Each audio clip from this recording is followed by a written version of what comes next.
E così mi trovo nuovamente a parlare di Platinum, in particolare della Century 3776. Già perché, insomma, un esemplare ce l'ho col pennino SF, mi piace molto come scrive anche l'Ultra Extra Fine, davvero una bella penna. E poi c'è questo pennino C, questo pennino coarse, che significa grosso in giapponese, che mi ispira, che mi attrae, mi intriga, però non sono così deciso di acquistarlo perché comunque è molto dedicato ad un genere, ad un approccio, è un po' quasi univoco, anche se poi in realtà non è proprio così univoco perché in reverse nib cambia decisamente il suo carattere. Sta di fatto che mi è capitata l'occasione di provare questa Platinum in questa livrea con questa colorazione che non avevo ancora avuto fra le mani.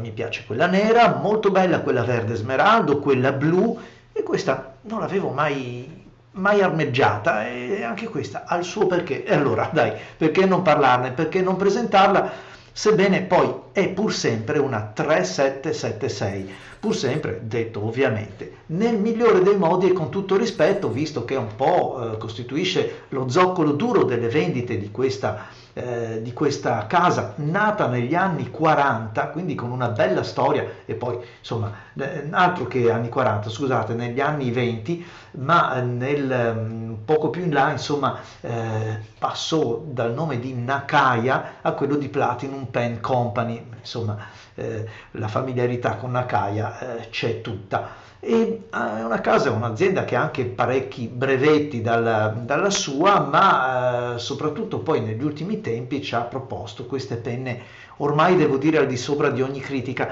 sebbene la Curidas, insomma qualche piccolo peccato di gioventù lo abbia avuto. Prima però di parlarvi del pennino C e di come ho caricato questa stilografica, vale la pena ancora ricordare come tra i vari modelli che presenta la gamma Platinum di oggi, la Century abbiamo detto, c'è anche una Demonstrator molto bella, e poi ci sono quelle laccate, la Curidas che abbiamo detto, ma andando verso il basso, la Balance, la Prefont, la Preppy.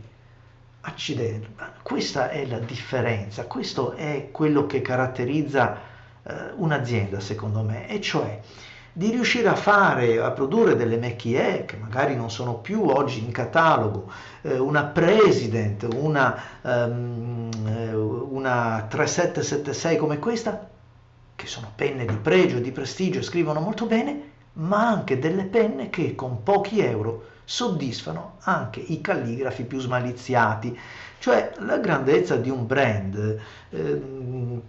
Platinum come Pilot, come Sailor, ma non come tutte le europee, non dimentichiamolo, riesce a coniugare una qualità spalmata su tutta la gamma. Questa è una cosa che apprezzo particolarmente, perché è vero che la piccola Preppy ha poco a che spartire in quanto ad orature o addirittura orature, visto che il pennino della 3776 è in oro 14 carati, è vero che ha poco a spartire in quanto a vezzo, in quanto ad appeal se vogliamo, però la qualità della scrittura è quella di una penna stilografica matura, di una penna che scrive bene, e allora brava Platinum.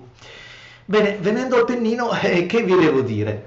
È una vecchia conoscenza, un pennino grosso, rotondo, cioè tondeggiante, quindi anche inclinato a sinistra o a destra il tratto non varia molto perché la finitura è quella.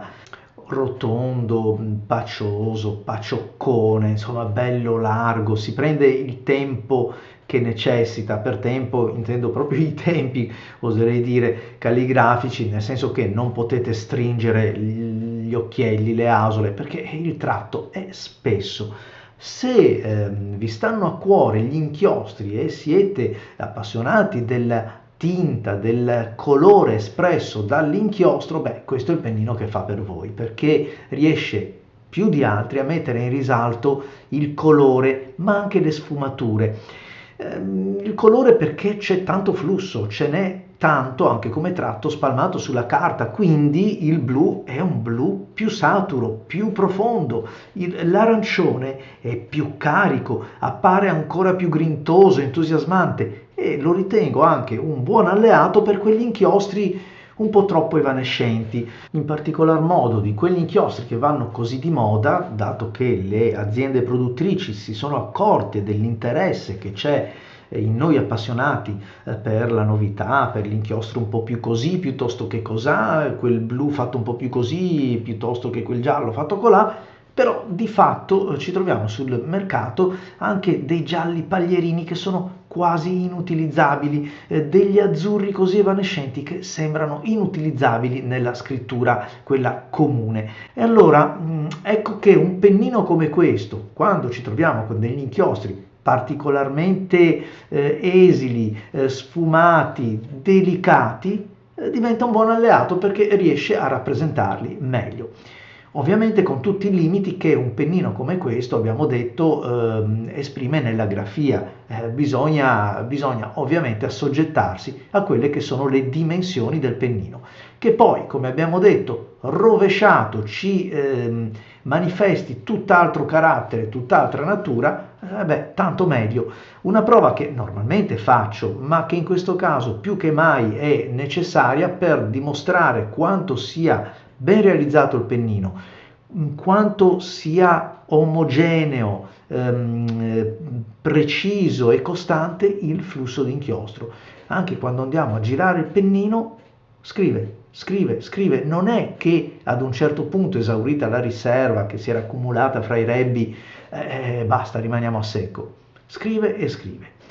Ho provato ad utilizzarlo anche in maniera di taglio, ma come vi dicevo è più la fatica che il risultato, perché il pennino è un pennino coarse e quindi così va utilizzato. Che faccio? Me la comprerò questa volta? Chi lo sa? Ve lo farò sapere. Ciao amici e alla prossima.